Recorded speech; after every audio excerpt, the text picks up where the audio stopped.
My passport was gone, and my boyfriend's smug grin told me he wasn't sorry. I stood frozen, staring at the empty drawer where I'd last seen it, my heart pounding like a war drum. It was supposed to be a simple weekend trip to visit my sister in Montreal. I'd packed my bags, double-checked my flight, and laid out my travel documents on the kitchen counter. But when I went to grab my passport that morning, it wasn't there. I tore through the apartment, flipping cushions, checking shelves, even digging through the laundry basket. Nothing. That's when I noticed Jake, leaning against the doorway, arms crossed, watching me with a look that was half amusement, half something darker. Looking for something, he asked, his voice dripping with mock innocence. I spun around, my stomach twisting. "Jake, where's my passport?" He shrugged, that infuriating smirk still plastered on his face. "Maybe you misplaced it. You're always so scatterbrained." Scatterbrained me. The woman who color-coded our grocery lists and set reminders for his dentist appointments? My blood boiled, but I kept my voice steady. "Jake, I need it. My flight's in 6 hours." He stepped closer, his eyes narrowing. "Maybe you don't need to go. Maybe you should stay here with me instead." I froze. This wasn't just about a weekend trip. This was control. Jake had always been possessive, little comments about my friends, subtle jabs about my job keeping me too busy, but this taking my passport, this was a new low. I forced a smile, playing along. "Okay, fine. I'll stay. Let me just tidy up a bit." His smirk widened, satisfied, as he grabbed his keys and headed out to run errands. The second the door clicked shut, I was on a mission. If Jake thought he could hide my passport and keep me caged, he was about to learn who he was dealing with.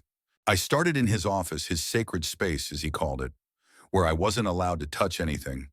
The room was a mess of papers, old coffee mugs, and random tech gadgets. I pulled open drawers, rifled through folders, my hands shaking with a mix of anger and urgency. No passport, but I found something else, a small, locked metal box tucked under a stack of old receipts.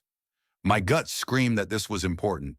I grabbed a paperclip, straightened it, and started picking the lock, a trick I'd learned from my brother years ago during a particularly rebellious summer. The lock clicked open, and my breath caught. Inside was a bundle of letters, a USB drive, and a small notebook. No passport, but I couldn't stop now. I opened the notebook first. Pages of dates, names, and numbers stared back at me, written in Jake's sloppy handwriting. Some names I recognized: coworkers, his ex, even my best friend, Sarah. Next to her name was a date from last month and a note: met at Bluebird Cafe. Discussed Mia. Mia, that's me. My heart sank. Why was Jake meeting Sarah behind my back? I grabbed the letters next, my hands trembling as I unfolded one. It was from someone named Claire, dated 2 years ago. "Jake, you promised you'd leave her. I can't keep doing this." Another letter. Same handwriting: "I'm pregnant. You need to decide." The room spun. Pregnant, leave her, was her me.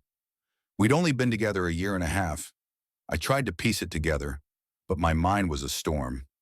I plugged the USB into my laptop, my fingers fumbling. A folder popped up, labeled work, but it wasn't work. It was photos, hundreds of them. Me, sleeping. Me, at the gym. Me, walking to my car. Some were from months ago, before I'd even moved in with Jake. My skin crawled. He'd been watching me, stalking me. I wanted to scream, to throw something, but I kept digging. There, at the bottom of the box, was a key. It looked like it belonged to a safe. I tore through the apartment, checking every corner, until I found a small safe hidden behind a stack of books in the closet. My hands shook as I turned the key.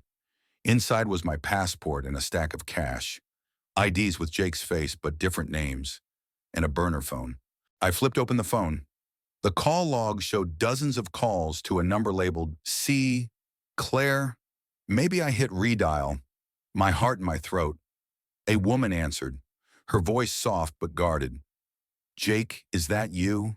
"This isn't Jake," I said, my voice trembling. Who are you? A long pause. Who's this girl? I'm Mia, Jake's girlfriend. I found your letters. Another pause. Longer this time.